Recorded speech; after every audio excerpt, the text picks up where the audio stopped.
Subscribe করুন technical part চ্যানেলটিতে এবং পাশের বেল আইকনটিকে ক্লিক করুন লেটেস্ট ভিডিও সবার আগে পেতে।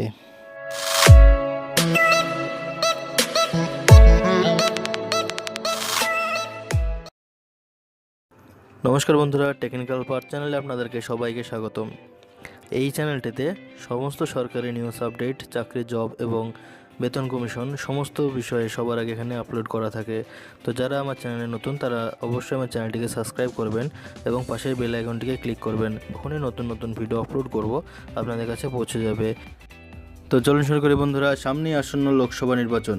তো লোকসভা নির্বাচনকে কেন্দ্র করে নির্বাচন কমিশন যে ইনফরমেশনটি দিয়েছে, তো আপনাদের সঙ্গে সেই লেটেস্ট ইনফরমেশনটি শেয়ার করব। তো প্রথম থেকে লাস্ট পর্যন্ত ভিডিওটি দেখবেন। তো চলুন শুরু করি। ভোটার লিস্টে নাম আছে কি না জানতে পারবেন SMS করেই। জানুন বিস্তারিত। নিউজ 18-এর ওয়েব পোর্টালে এই নিউজটি প্রকাশ পেয়েছে, তো আপনাদের সঙ্গে সেটা শেয়ার করছি। খুব ভালো একটি ইনফরমেশন। ভোটের ময়দানে জনতাই শেষ কথা, তেমনটাই মত জাতীয় নির্বাচন কমিশনের। আর সেই কারণে জাতীয় নির্বাচন কমিশন একটি কর্মসূচি গ্রহণ করেছে যার নাম VVIP। পুরো অর্থ হলো voter verification and information programme. যাতে কোনো ভোটার আসন্ন লোকসভা ভোটে বাদ না পড়েন, সেই কারণে এই ব্যবস্থা নেওয়া হয়েছে। কি করবে এই VVIP বা এই VVIPর বিষয়টি কি ঠিক?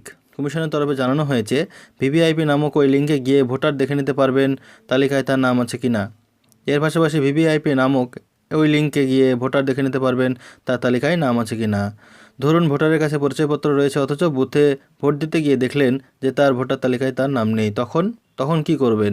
এই পরিস্থিতিতে সামলাতেই কাজ করবে VVIP, অর্থাৎ তার ওপর টোল ফ্রি নাম্বার রয়েছে। SMS করলেও বিস্তারিত তথ্য জানা যাবে। এপিকে থাকা মানে ভোটার তালিকায় নাম থাকা নয়, তার তালিকায় নাম থাকার বিষয়টি আগে যাচাই করে নিলে ভোটের দিন ভোটার সমস্যায় পড়বেন না। নাম বাদ গেলেও তালিকায় নতুন করে তা তোলা যাবে। VVIP কর্মসূচির সবিস্তার বিবরণ রয়েছে রাজ্যের CEO দপ্তরের ওয়েবসাইটেও। সেখানে গিয়ে ভোটাররা নাম পরীক্ষার পাশাপাশি নতুন করে ভোটার হতে নাম সংশোধন বা ঠিকানা বদল ও এপিক সংশোধন করতে আবেদনপত্র পেয়ে যাবেন। বুথের ঠিকানা, বুথ লেভেল অফিসার, BLO সংক্রান্ত বিভিন্ন তথ্যও সেখানে রয়েছে। যাদের নাম বাদ পড়েছে সেই তালিকায়ও দেওয়া আছে VVIPতে। তো VVIP নতুন একটি ওয়েবসাইটে প্রোগ্রাম নিয়ে এসেছে রাজ্য সরকার নয়াদিল্লির তরফ থেকে। তো সেখানে কি করতে পারবেন?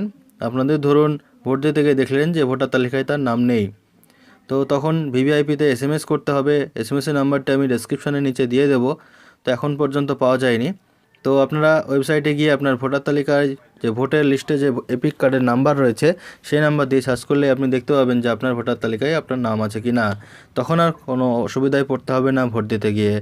তো যদি এই ইনফরমেশনটি আপনাদের ভালো লেগে থাকে তো প্রচুর পরিমাণে ভিডিওটি শেয়ার করুন। এছাড়া যারা আমার চ্যানেলে নতুন তারা অবশ্যই আমার চ্যানেলটিকে সাবস্ক্রাইব করে রাখুন। দেখা হচ্ছে পরের ভিডিওতে এরকমই ইনফরমেশনাল ভিডিও নিয়ে। ততক্ষণ জন্য সবাই ভালো থাকবেন।